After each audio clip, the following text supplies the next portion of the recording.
O próximo problema que a gente vai ver de composição de movimentos é o rolamento sem deslizamento, tá? Deslizamento nesse contexto é a mesma coisa que escorregamento, então é um rolamento sem escorregamento, tá? Aqui está o problema, é um objeto circular, pode ser uma esfera, um disco, um anel, um tambor, né? Um cilindro oco ou um cilindro maciço, tanto faz, que vai rolando aqui ao longo deste eixo, ou seja, ao longo do plano, né, numa direção linear, certo? Ao mesmo tempo em que vai girando em torno do centro de massa. Só que ele gira ou rola sem escorregamento. Tá? Vamos ver daqui a pouco o que isso significa. A gente já sabe que pode compor o movimento de um objeto como uma translação do centro de massa, ao mesmo tempo em que existe uma rotação ao redor do centro de massa. É o que eu estou representando aqui, ó, por estes vetores. Tá? Eu peguei vários pontos do corpo. O centro de massa está aqui, se deslocando com uma velocidade v. Eu tenho, por exemplo, este ponto D, que também tem a velocidade de translação. Todos têm, né? Esse ponto B aqui também tem essa velocidade v. O ponto C e o ponto A. Só que, né, esses pontos também têm uma velocidade de rotação, que está em vermelho aqui. Né? Ao mesmo tempo em que eles se transladam para a direita, existe rotação ao redor do centro de massa. Então também tem uma velocidade ômega-r. Ômega é a frequência angular. Todos esses pontos estão a uma distância r do centro. Né? Então eles têm uma velocidade de rotação ômega-r. Né? E eu tenho que compor a velocidade de todos os pontos através da soma vetorial das velocidades, né? Então aqui o ponto D tem uma velocidade para a direita, de translação, e uma velocidade para baixo de rotação, ômega-r, né? Porque a rotação é no sentido, nesse caso, horário. Então tem aqui, este ponto está com uma velocidade para baixo, este aqui para cima, né? Este daqui para a direita e este aqui embaixo para a esquerda. Portanto, a velocidade total do ponto D é este vetor aqui, VD. Da mesma maneira, o ponto B, né, tem a translação e a velocidade de rotação em torno do centro de massa aqui para cima. A velocidade dele é esta daqui. O ponto C, que está lá em cima, tem a velocidade de translação e na mesma direção a velocidade de rotação. Portanto, ela é na mesma direção, só que um pouco maior, né? Vamos ver quanto. Já o ponto A, né, tem a velocidade de translação para um lado e a velocidade de rotação para o outro. Agora, se não existe deslizamento, não tem escorregamento, este ponto A aqui não pode ter velocidade, né? Senão teria um escorregamento em relação ao eixo X aqui. Então eu tenho que impor que seja zero, né? Ou seja, V menos ômega-r tem que ser zero. Então eu descubro a relação para que aconteça deslizamento, para que não aconteça deslizamento, né? É a condição de rolamento sem escorregamento. É que a velocidade do centro de massa seja igual à frequência angular vezes o raio do círculo, né? Tudo bem? Se eu derivar essa expressão, ó, deriva a velocidade, eu tenho a aceleração, deriva a frequência ou velocidade angular, tenho a aceleração angular, né? Então aqui tem a condição para a aceleração em rolamento sem deslizamento, certo? E reparem também que eu posso escrever, né, a posição do centro de massa em relação ao ângulo de rotação, como mostrado nessa figura aqui embaixo. Inicialmente o círculo estava nesta posição na origem, vamos dizer, né? Onde o φ era zero. Daí o disco começa a rolar para a direita, né? E o ponto que estava aqui embaixo, nessa condição, né? Quando o disco estava aqui, né? O disco foi rolando sem deslizar. O ponto que estava em contato com o eixo X caminhou, veio parar aqui, ó.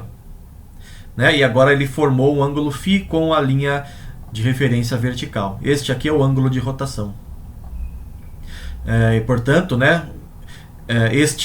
Esta medida aqui do arco de círculo com ângulo φ tem que ser igual a essa distância percorrida pelo centro de massa, né? É o que diz de forma um pouco implícita esta equação, né? A velocidade do centro de massa tem que ser igual à velocidade de rotação. Portanto, a distância percorrida pelo centro de massa tem que ser igual à distância percorrida por um ponto do círculo, né? Que é o φ vezes o raio. Portanto, x é φ vezes o raio. Tá? Uma última observação que a gente precisa fazer nesse problema é que qual é o agente físico que faz com que o disco não escorregue?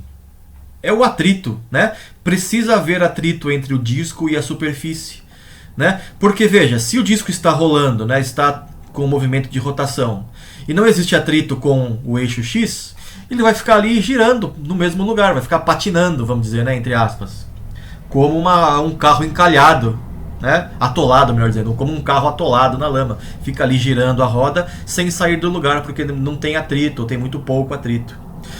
Então tem que existir uma força de atrito entre o disco e o plano de rolamento, né? E este ponto é chamado de este ponto de contato entre o disco e o chão é chamado de centro instantâneo de rotação, porque ele tem velocidade nula, né? Como a gente viu aqui na frente, a gente tem que impor que a velocidade deste ponto seja zero para que não haja escorregamento, né? Então veja que todas as velocidades do disco são diferentes, né? Aqui eu tenho uma velocidade 2 vezes a velocidade do centro de massa, né? Já que o ômega r é igual ao v, então esta velocidade aqui é 2 vezes a do centro de massa. Esta daqui, ela é numa direção que não é nem para a direita nem para baixo, mas é uma composição. Essa daqui é a mesma coisa, né? E todos os pontos do disco têm uma velocidade compatível com a translação e rotação, né? Menos esse daqui, ó. Esse daqui tem velocidade zero, né? Portanto, é como se ele estivesse em um eixo fixo, que eu estou chamando de centro instantâneo de rotação. O ponto de contato entre o disco e o eixo X é o centro instantâneo de rotação, né? Ele não é um ponto fixo no disco, percebem? Não. Ele é o ponto de contato, mas à medida que o disco rola, o ponto de contato vai mudando, né?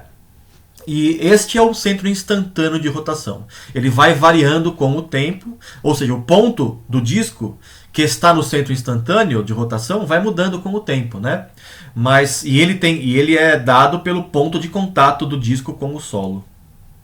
Tudo bem? E, portanto, né, veja se vocês entendem isso é importante. Todas as velocidades são perpendiculares à linha que liga o centro instantâneo ao ponto de interesse. Por exemplo, o ponto B aqui, ó, tem esta velocidade VB, e a velocidade tem que ser perpendicular a esta linha que une o ponto A, que é o centro de rotação, ao ponto B. A mesma coisa lá em cima, né? A velocidade VC é perpendicular à linha AC e a velocidade VD é perpendicular à linha AD, né? Por quê? Porque em rotação, né? Deixa eu voltar numa figura aqui para vocês tentarem se convencer mais disso. Acho que essa aqui já ajuda. Veja, né? Ó, aqui está o centro de rotação, aqui está o centro de massa, mas poderia ser qualquer corpo, né? E existe rotação aqui, ó. Qual é a velocidade do centro de massa? Perpendicular à linha, ou seja, o raio que vai do eixo de rotação até o ponto, né? A velocidade está aqui nesta direção, perpendicular ao raio, né, do círculo que o objeto descreve. Neste caso aqui, os objetos não descrevem círculos, a gente sabe o que eles descrevem. Eles descrevem uma cicloide, né? Mas se você olhar em relação ao ponto de contato com o chão, as velocidades têm que ser perpendiculares a ela, tá? Isso define o centro instantâneo de rotação, tá bom? É interessante e importante perceber isso, tá? Era isso, gente. Daqui a pouco eu volto com mais um vídeo sobre a aplicação destes conceitos de rolamento sem escorregamento a um problema específico, tá bom? Até a próxima, então, e valeu!